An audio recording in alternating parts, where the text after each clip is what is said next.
Hey guys, Tim with A4 Outdoors, and I'm going to do a quick review on so far of the Shock Therapy springs, the dual race spring kit. We installed these last week, went on a ride this past weekend to West Virginia, and rode a lot of the same trails we've ridden many times, some new ones. Wanted to ride a lot of the same trails to kind of see if I could compare between the Fox springs and these. Right off the bat, the springs are, especially the rear, you get a huge top and a huge bottoms instead of the little small top spring. But so far, I like them. They ride about the same. If normal riding, slow, kind of to moderate speed, they're similar. They feel about the same. Where I think they really shine is your higher speed riding. They kind of, the faster you go, the better they feel.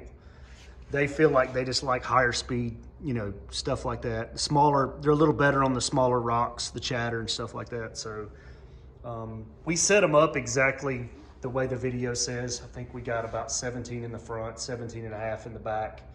And they say they will kind of settle in after a few hundred miles. So 200 miles, we came back. The front was almost exactly the same. 17 inches in the front. The back did settle a good inch. So it's about 16 inches in the back. And I rode it around home. Didn't do a lot of crazy stuff or anything like that, but got them right before we left. I had it at about 17 and a half in the rear. So they settled in about 1.5 inches. I'm gonna adjust them down to get them back to about 17 and a half, and hopefully they'll never sag again or never get any lower.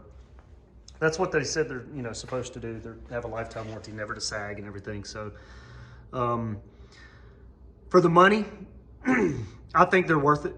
To you it may not be. I think they're worth it just to not have to adjust every couple rides to raise your ride height. They're normal riding. They're as comfortable, if not more comfortable, than the Fox springs. Faster riding, I think they're much better. But overall ride quality is not a ton better.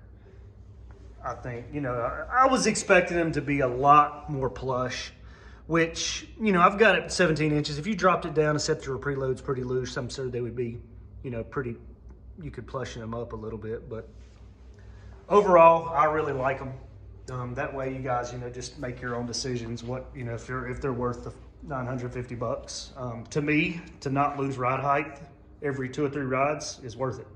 To you, it may not be. Anyway, hit a like if you like this video. Subscribe to our channel, and we will see you next time.